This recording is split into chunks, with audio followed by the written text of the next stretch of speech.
Hey guys, welcome to another edition of Xtina's Take, where if you don't know, now you know. It is my Xtina's take on pretty much anything pop culture, politics. Although I haven't talked about politics in a while, we'll get to that shortly. Not maybe in this vlog, but soon. Um, TV shows, just whatever fits my fancy. So I'm just gonna leave it at that. Excuse me.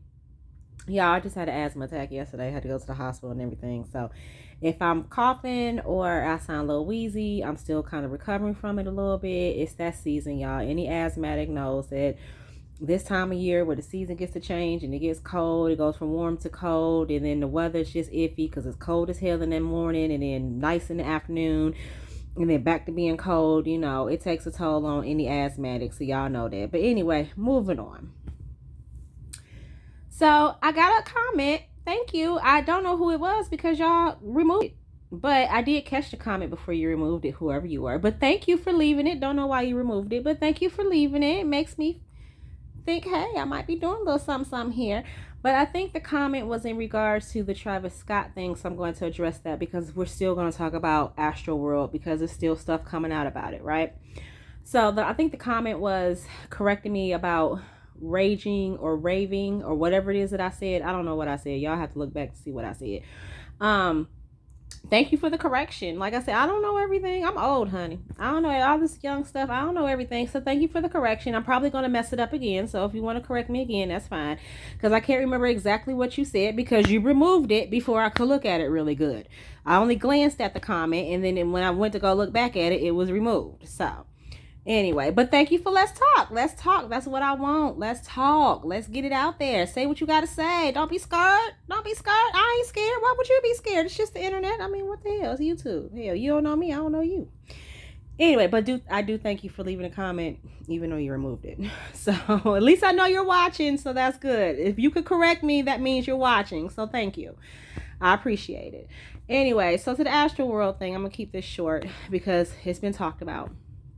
So since then, more stuff has come out. People are suing now. I mean, what did you expect? You knew that was going to happen. But what I'm noticing is a lot of people are defending Travis. And it's like, okay, well, it's not his fault. He didn't have any control over the crowd. He didn't know what was going on. I beg to differ.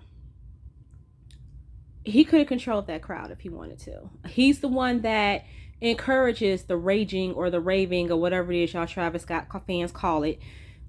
He's the one that encourages it. If you look at his past, like I said in the documentary, that's kind of his thing. They just released a video TMZ did. Oh, excuse me, y'all. I just ate too, so I can take this medication to make me feel better. So excuse me. They just released a video TMZ did of the promotion for this Astroworld where they seem to encourage that kind of behavior. So he had to know at some point that this was something like this was going to happen. Yes, he can evoke a mood. Yes, he did have the influence and the power to stop that crowd. Now, whether or not he knew what was going on at the time is iffy. Some people say he did, some people say he didn't. I know from the video clips I seen, there was a moment. Now, I could defend him, like I said, if he was at stage level. He might not have seen everything that was going on with the blinding lights and everything. I could defend that. But there was a certain point where he was high above the stage in some sort of platform where he was actually looking down at the crowd while this was going on. And my thing is, you didn't see any of that. You didn't see, I don't know, it just seems very fishy to me. So, and then at the end of the day, it's still his event. He created Astroworld. I understand why he did it. It's good for Houston. I get why he was doing it. His intentions were good. But being that is his thing, his show, his creation, he should have made sure everything was in place, that security was in place, the proper security, that the promoters were doing what they were supposed to be doing, not overselling tickets, that the venue was properly equipped to deal with anything like that. That falls on him because ultimately it was his creation, or it falls on his people, and him should have kept on top of that. Point blank, period. So lawsuits galore. But that's to be expected. And now every Kardashian, except for a few, has come out and said something about it.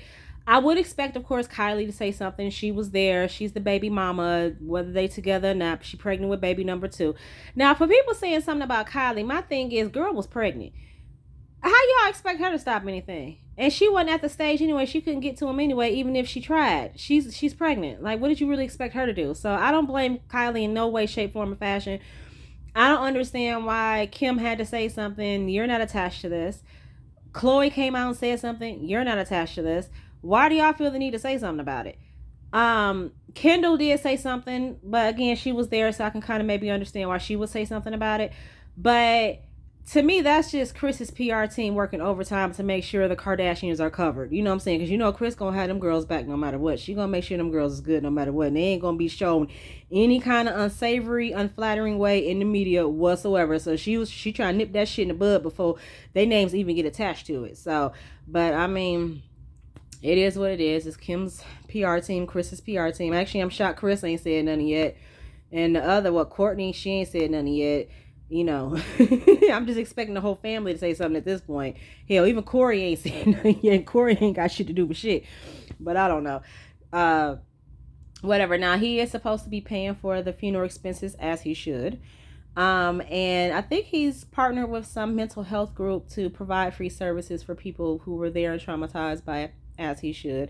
So I'm not going to give him no hand clap for that or no special praise for that, because he created the environment in which that happened. So he should do that, period.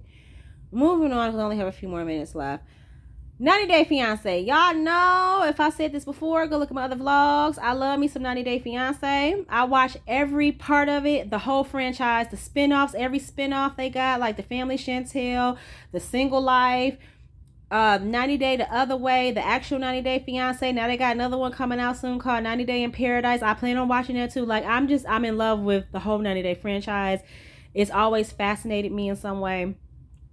It really fascinated me that why, you know, people who go out of the country to find love, it's like you couldn't find love here. But now that, you know, I'm single again, hey, I need to stop that.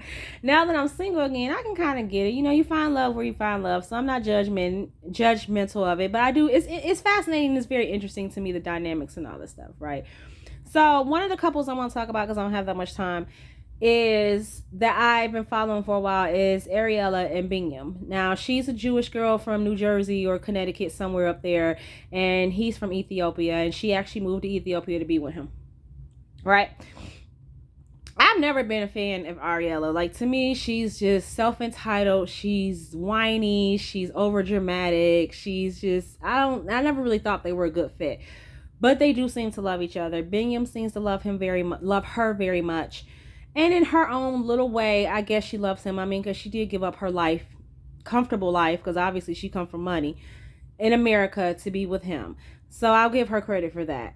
But just the way she handles him, I just don't like it. You know what I'm saying? She even brought her ex there that she was married to, that you can tell she clearly got feelings still for.